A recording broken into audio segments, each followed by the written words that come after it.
Hello friends, welcome to our channel.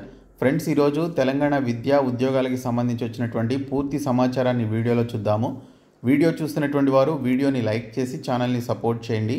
First time మన ఛానల్ని visit చేస్తే సబ్స్క్రైబ్ చేసుకొని బెల్ సింబల్ని యాక్టివేట్ చేసుకోండి.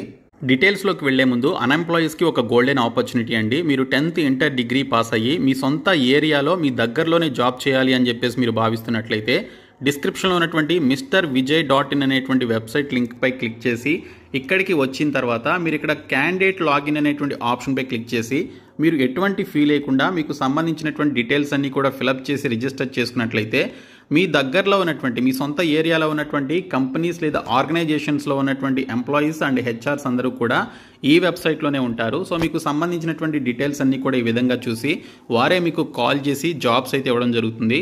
కాబట్టి డిస్క్రిప్షన్లో ఉన్నటువంటి MrVijay.in అనేటువంటి వెబ్సైట్ లింక్పై క్లిక్ చేసి ఇక్కడికి వచ్చిన తర్వాత ఇక్కడ క్యాండిడేట్ లాగిన్ అనేటువంటి ఆప్షన్పై క్లిక్ చేయండి. క్లిక్ చేసిన తర్వాత ఇక్కడ మీకు రిజిస్టర్ నౌ అని చెప్పేసి ఉంటుంది. సో దీనిపైన క్లిక్ చేయండి. ఈ రిజిస్ట్రేషన్ ఫామ్లో అడిగినటువంటి డీటెయిల్స్ అన్నీ కూడా మీరు ఫిలప్ చేసి ఇక్కడ సబ్మిట్ అనేటువంటి ఆప్షన్పై క్లిక్ చేయడం ద్వారా మీ దగ్గరలో ఉన్నటువంటి కంపెనీ హెచ్ఆర్స్ అండ్ ఎంప్లాయీసే మీకు కాల్ చేసి జాబ్స్ అయితే ఇస్తారు. సో డిస్క్రిప్షన్లో లింక్ ఉంటుంది. ఇమ్మీడియట్గా ఈ ఫామ్ అయితే ఫ్రీగా ఫిలప్ చేయండి. ఎటువంటి ఫీ అయితే లేదు. ముందుగా చూసుకున్నట్లయితే 3131 పోస్టులతో కంబైన్డ్ హయ్యర్ సెకండరీ 10+2 లెవెల్ ఎగ్జామినేషన్కి సంబంధించి SSC CHSL notification SSC department వారు నిన్న అఫీషియల్గా రిలీజ్ చేశారు. ఈ పోస్టులకి 10+2 పాస్ అయినటువంటి ప్రతి ఒక్కరు కూడా అప్లై చేసుకోవచ్చు. 23rd జూన్ నుంచి 18th జూలై మధ్యన మీరు ఆన్లైన్లో అప్లికేషన్స్ పెట్టుకోవాలి. ఆల్రెడీ అప్లికేషన్ ప్రాసెస్ అయితే స్టార్ట్ అయింది. నేను మీకు డీటెయిల్డ్ ఆన్లైన్ అప్లికేషన్ ప్రాసెస్కి సంబంధించినటువంటి వీడియో లింక్ని ఈ వీడియో కింద డిస్క్రిప్షన్లో ప్రొవైడ్ చేస్తాను. మీరు ఆ వీడియో లింక్పై క్లిక్ చేసి వెంటనే మీరు ఆ వీడియో చూసి అప్లికేషన్స్ అయితే పెట్టుకోండి. సో మనకి టైర్ 1 ఎగ్జామినేషన్ వచ్చేసి 8th సెప్టెంబర్ నుంచి 18th సెప్టెంబర్ మధ్యన కండక్ట్ చేయడం జరుగుతుంది. టైర్ 1లో క్వాలిఫై అయినటువంటి వారికి ఫిబ్రవరి టు మార్చ్ 2026లో ఇక్కడ 25 అని పడింది. 2026లో మీకు టైర్ 2 ఎగ్జామినేషన్ అయితే కండక్ట్ చేస్తారు. సో ఇవన్నీ కూడా గ్రూప్ సి పోస్టులు అనమాట. సో సెంట్రల్ మినిస్ట్రీస్ అలాగే డిపార్ట్మెంట్స్లో ఉండేటువంటి group C data entry operators, junior secretariat assistant అలాగే లోయర్ డివిజన్ క్లర్క్ అనేటువంటి పోస్టులని భర్తీ చేయడానికి ప్రతి సంవత్సరం మనకి ఈ నోటిఫికేషన్ రిలీజ్ చేయడం జరుగుతుంది. 3131 పోస్టులు అయితే ఉన్నాయి. సో ఈ పోస్టులకి సంబంధించి ఆల్ ఇండియా ఎలిజిబుల్ సిటిజన్స్ అందరూ కూడా అప్లై చేసుకోవచ్చు. సో 18 నుంచి 27 సంవత్సరాల మధ్య వయసు అయితే ఉండాలని ఇక్కడ డీటెయిల్స్లో ఇచ్చారు. 1/1/2026 నాటికి అంటే జనవరి 1, 2026 నాటికి 18 నుంచి 27 సంవత్సరాల మధ్య వయసు అయితే ఉండాలి. ఎస్సీ ఎస్టీస్కి అలాగే ఓబీసీ క్యాండిడేట్స్కి 5 years అండ్ 3 years చొప్పున ఏజ్ రిలాక్సేషన్ కూడా ఉంటుంది. మీరు అది కూడా కలుపుకొని అప్లై చేసుకోవచ్చు. ఈ పోస్టులకి మీరు అప్లై చేయాలి అంటే 100 రూపీస్ ఫీ పేమెంట్ అయితే చేయాలి. అది కూడా యూఆర్, ఓబీసీ, ఈడబ్ల్యూఎస్కి సంబంధించిన మేల్ క్యాండిడేట్స్ మాత్రమే అప్లై చేయాల్సి ఉంటుంది. Women candidates, SC ST candidates, PWD and ex service men candidates ఎటువంటి ఫీ పేమెంట్ చేయాల్సినటువంటి అవసరం లేదు. ఈ పోస్టులకి సంబంధించినటువంటి ఎగ్జామినేషన్ సెంటర్స్ వచ్చేసి మీరు సౌతర్న్ రీజియన్లో ఆంధ్రప్రదేశ్, తమిళనాడు, తెలంగాణ రాష్ట్రాలని సెలెక్ట్ చేసుకున్నట్లయితే మనకి సొంత జిల్లాలోనే ఎగ్జామినేషన్ సెంటర్స్ అయితే ఉంటాయి. సో ఎగ్జామినేషన్ సెంటర్స్ వివరాలు ఇక్కడ చూడొచ్చు. మనకి స్కీమ్ ఆఫ్ ఎగ్జామినేషన్ వచ్చేసి టైర్ 1, టైర్ 2 ద్వారా సెలెక్షన్ అయితే చేస్తారు. So first tyre 1 examination conduct చేస్తారు. ఆ తర్వాత టైర్ 2 ఎగ్జామినేషన్ ఉంటుంది.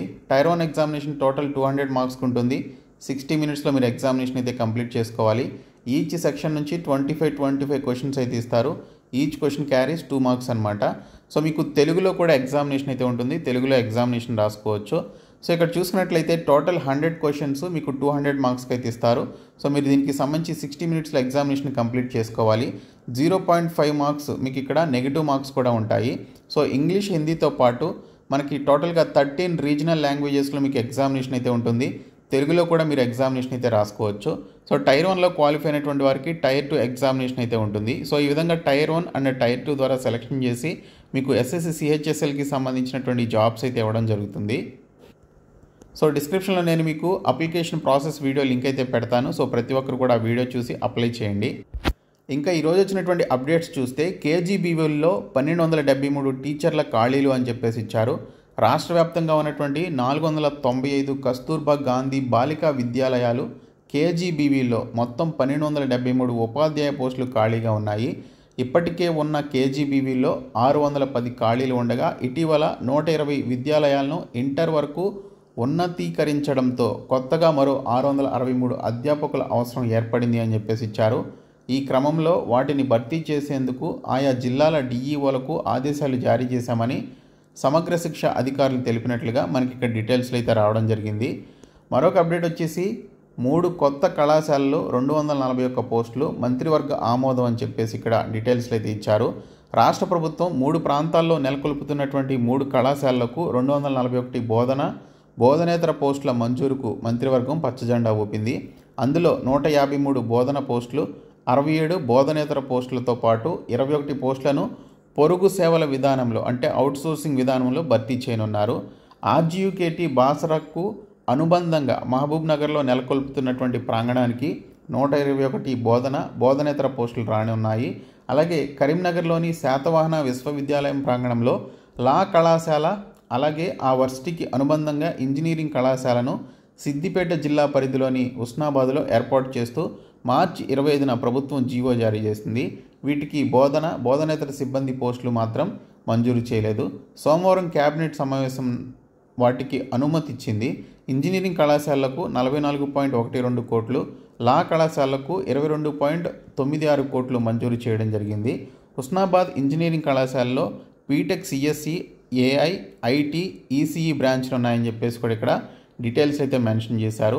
ఇంటిగ్రేటెడ్ బీటెక్ తరగతులు కూడా ఈ ఏడాది నుంచే ప్రారంభించడం జరుగుతుందని ఆర్జీయూకేటీ అనుబంధంగా ఉన్నటువంటి మహబూబ్ నగర్ సమీపంలోని ప్రాంగణానికి సంబంధించినటువంటి ఇన్ఫర్మేషన్. సో ఇక్కడ చూసుకుంటే కళాశాలలు వాటిల్లో ఉన్నటువంటి పోస్టుల వివరాలు ఇక్కడ చూస్తే ఆర్జీయూకేటీ పాలమూరులో 85 బోధన పోస్టులు, అలాగే 15+21 ఇక్కడ అవుట్సోర్సింగ్ విధానంలో బోధనేతర పోస్టులను అయితే భర్తీ చేస్తున్నారు. ఇంకా హుస్నాబాద్ ఇంజనీరింగ్కి సంబంధించి చూసుకుంటే బోధనా పోస్టులు 54, బోధనేతర పోస్టులు 33.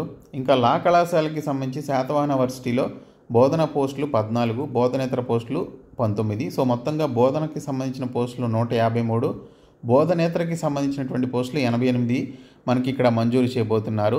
సో ఈ పోస్టులకి సంబంధించి త్వరలో నోటిఫికేషన్ విడుదల చేసే అవకాశం ఉంది.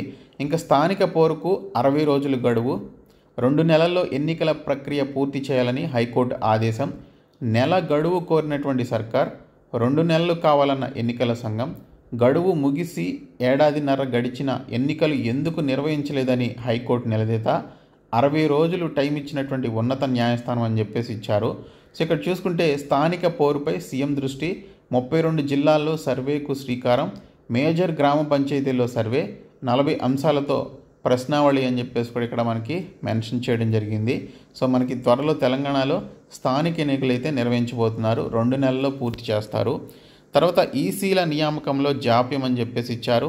ఓకే, ఈసీల నియామకంలో జాప్యం, వర్సిటీలో పోస్టుల భర్తీకి బ్రేక్ అని చెప్పేసి కూడా మెన్షన్ చేయడం జరిగింది. విధానపరమైనటువంటి నిర్ణయాలు తీసుకోలేక ఇబ్బందులు, సమస్యను పట్టించుకొని విద్యాశాఖ అధికారులు అని చెప్పేసి ఇచ్చారు. రాష్ట్రంలోని పలు యూనివర్సిటీల్లో ఎగ్జిక్యూటివ్ కమిటీల నియామకంలో జాప్యం జరుగుతోంది. దీంతో పలు వర్సిటీలు విధానపరమైనటువంటి నిర్ణయాలు తీసుకోలేకపోతున్నాయి. ప్రధానంగా ఖాళీగా ఉన్నటువంటి టీచింగ్ పోస్టుల భర్తీకి బ్రేక్ వేసినట్లు అయ్యిందనేటువంటి విమర్శలున్నాయి. త్వరలో వర్సిటీల్లో అకాడమిక్ ఇయర్ ప్రారంభం కానుంది. ఈలోపు ఎగ్జిక్యూటివ్ కమిటీలను నియమిస్తే అసిస్టెంట్ ప్రొఫెసర్ పోస్టుల భర్తీకి గ్రీన్ సిగ్నల్ లభిస్తుందని చెప్పేసి విద్యావేత్తలు అభిప్రాయపడుతున్నారు. ఈ విషయాన్ని విద్యాశాఖ ఉన్నతాధికారుల దృష్టికి పలువురు తీసుకెళ్లినా ప్రయోజనం లేకుండా పోయిందనేటువంటి విమర్శలు వస్తున్నాయని చెప్పేసి ఇవ్వడం జరిగింది. ఈసీల ఏర్పాటు తర్వాతే కొత్త ఉద్యోగాలు భర్తీ అని చెప్పేసి కూడా మెన్షన్ చేశారు.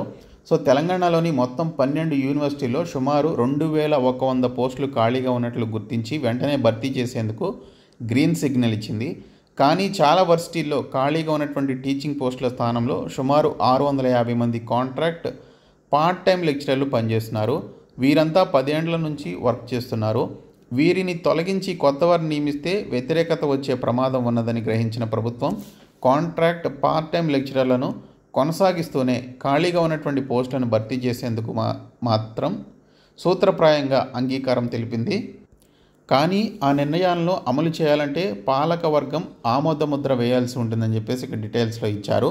సో ఇక్కడ ఈసీ ఏర్పాటు చేసిన తర్వాతే కొత్త ఉద్యోగాలను భర్తీ చేసే అవకాశం ఉందని చెప్పేసి కూడా మెన్షన్ చేయడం జరిగింది. ఇంకా ఇంజనీరింగ్ కౌన్సిలింగ్కు గ్రీన్ సిగ్నల్, నేడు షెడ్యూల్ వెలువడే అవకాశం, ప్రస్తుతానికి పాత ఫీజులతోనే ప్రవేశాలకు నిర్ణయం. ఒకవేళ ఫీజులు పెరిగితే విద్యార్థులు కట్టాల్సిందే, అనుబంధ గుర్తింపుపై ఇంకా రాని స్పష్టత అని చెప్పేసి ఇచ్చారు. సో ఇక్కడ చూసుకుంటే మనకి రాష్ట్రంలో ఇంజనీరింగ్ కౌన్సిలింగ్కు ఎట్టకేలకు మార్గం సుగమమైంది. మంగళవారం షెడ్యూల్ విడుదల చేసేందుకు ఉన్నత విద్యామండలి సన్నాహాలు చేస్తోంది. వాస్తవానికి సోమవారం ఇవ్వాలనుకున్నారు. కేబినెట్ మీటింగ్ ఉండడం, సాంకేతిక విద్యా బోర్డు అధికారులు అందుబాటులో లేకపోవడంతో వాయిదా వేసినట్లు అధికార వర్గాలు తెలిపాయి. ఇంజనీరింగ్, అగ్రికల్చర్, ఫార్మసీ ఉమ్మడి ప్రవేశ పరీక్ష ఫలితాలు మే 11న విడుదలయ్యాయి. ఏటా ఫలితాలు విడుదలైన వెంటనే కౌన్సిలింగ్ షెడ్యూల్ ఇవ్వడం ఆనవాయితీ. కానీ ఫీజులపై స్పష్టత లేకపోవడంతో నెలన్నర దాటుతున్న కౌన్సిలింగ్ చేపట్టడానికి వీలు లేకుండా పోయిందని చెప్పేసి ఇచ్చారు. సో ఈరోజు మనకి కౌన్సిలింగ్ షెడ్యూల్ విడుదలయ్యే అవకాశాలు అయితే ఉన్నాయి. సో ఇవి మనకి ఈరోజు వచ్చినటువంటి అప్డేట్స్. సో ఈ వీడియోని మీ ఫ్రెండ్స్కి షేర్ చేయండి. Thank you.